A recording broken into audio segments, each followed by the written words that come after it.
Le temps est au beau fixe entre Paris et Abidjan, c'est Laurent Gbagbo qui l'affirme. Le président ivoirien a été reçu par Jacques Chirac à l'Elysée aujourd'hui. Un an après les accords de Marcoussis signés contre le gré du président Gbagbo, les tensions entre les deux pays semblent s'être apaisées. Gwenaëlle Lenoir. Laurent Gbagbo de retour à Paris après une fâcherie de plus d'un an. La brouille a commencé ici à Marcoussis en janvier 2003.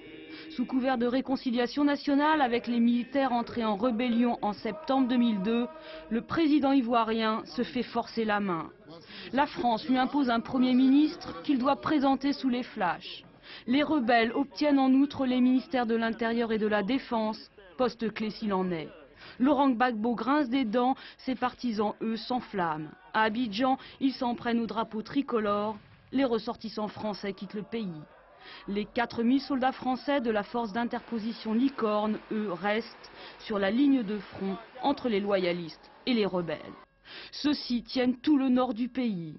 Ils ont fait de Bouaké leur capitale. La situation s'enlise, les accords de Marcoussis restent lettre morte. La France est accusée d'avoir choisi le camp des rebelles.